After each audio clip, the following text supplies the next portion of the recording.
Welcome to the Apple Daily News. This podcast is created by Generative AI. Today is June 12th, 2024, and we have a lot to cover. From employee activism at Apple to exciting new AI integrations, we've got the latest updates for you. Links to all stories can be found in the episode notes. Apple employees and shareholders have penned an open letter urging the company to cease matching employee donations to organizations linked to the Israeli military and illegal settlements in the West Bank. The letter, signed by 133 individuals, calls for an investigation into these donations. Apple has yet to respond to these concerns. This activism is part of a broader trend in the tech industry. Recently, Google faced backlash for firing employees who protested the company's involvement in projects serving the Israeli government. The scrutiny on donations to NGOs supporting the West Bank settlements has intensified due to the worsening situation in the region. Friends of the IDF, one of the organizations on Apple's donation matching list, claims to have transferred millions to the Israeli military. Other groups support activities in the West Bank deemed illegal under international law. The UN Human Rights Office has condemned the IDF's actions during the conflict. This letter is part of a growing movement within tech companies to address perceived complicity in such conflicts. In other news, Apple has announced a partnership with OpenAI to bring ChatGPT to iOS 18. Executives Craig Federighi and John Gianandrea discussed Apple's AI goals and hinted at future collaborations with Google Gemini. The initial focus is on ChatGPT, with plans to allow users to choose between different AI models for various tasks. Apple Intelligence features will roll out later this year, available for free on iPhone 15 Pro and newer models, as well as M-series Macs and iPads. It's WWDC week, and Apple is highlighting its developer ecosystem.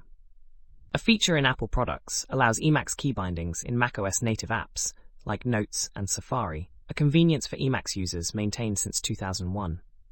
This feature dates back to NextStep OS in 1997 and has been integrated into macOS, iOS, iPadOS, and tvOS. However, not all apps fully support these key bindings, depending on the UI framework used. Apple executives, including CEO Tim Cook, discussed Apple Intelligence, the company's new AI software suite. They emphasized Apple's unique approach to AI, focusing on empowering users and prioritizing personal data on devices over cloud-based solutions. Apple's AI strategy involves smaller models running on devices and chips, with access to larger models in the cloud when needed. Privacy benefits were highlighted, ensuring user data is kept private. Apple confirmed plans to work with Google's Gemini in the future. The partnership will bring ChatGPT access to Siri through a deal with OpenAI, allowing users to access the system without signing up or paying for premium services.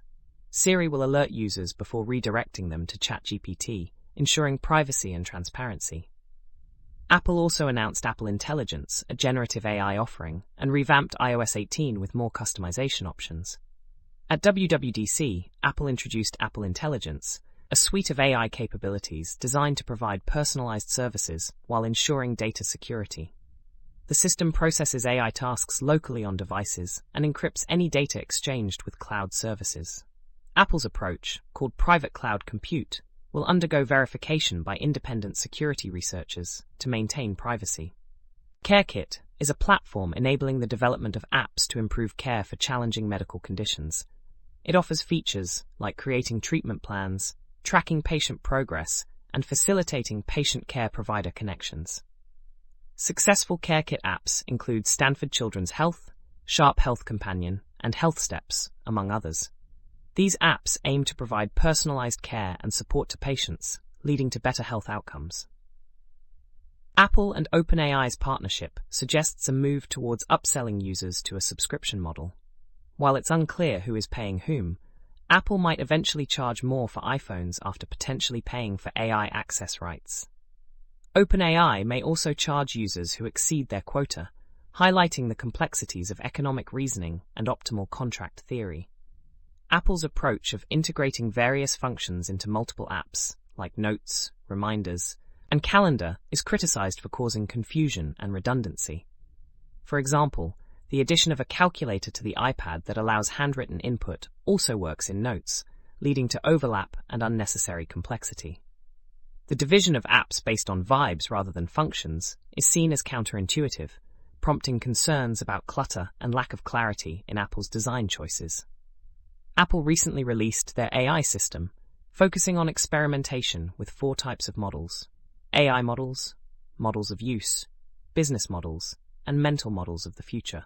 The release highlights the trend of AI giants trying various approaches to see what works best.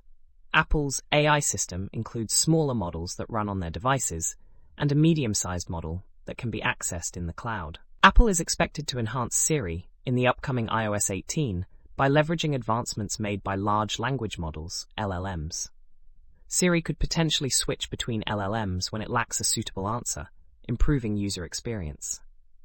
Users might even be given the option to choose their preferred LLM provider for Siri, dynamically selecting the best-performing LLM over time. Apple is introducing new features to its services this fall with the release of iOS 18, iPadOS 18, macOS Sequoia, watchOS 11, visionOS 2, and tvOS 18. These updates include enhancements to Apple Maps, Apple Pay, Apple Fitness Plus, Apple Music, Apple Wallet, Apple Cash, and iCloud Mail. New features aim to enhance user experience and accessibility across various Apple services. Apple device users will soon have access to buy now, pay later loans from Affirm through Apple Pay later this year. Affirm will be an option for US Apple Pay users on iPhones and iPads, offering flexibility and transparency. This move is seen as a positive development for Affirm and the buy now, pay later sector. Apple has finally introduced a calculator app for the iPad as part of the iPadOS 18 update. The app supports the Apple Pencil, allowing users to write math problems for the app to solve using a feature called Math Notes. This move comes after Apple added a weather app to the iPad 2 years ago with iPadOS 16. Embedded Swift was showcased at WWDC 24, demonstrating how Swift can be used in constrained environments like microcontrollers. The presentation highlighted the benefits of embedded Swift, its tiny footprint, and resources available for developers.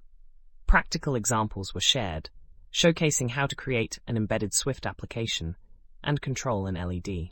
Apple is sponsoring the IEEE CVF Conference on Computer Vision and Pattern Recognition, CVPR, in Seattle from June 17 to 21, 2024. The event includes workshops, short courses, and presentations.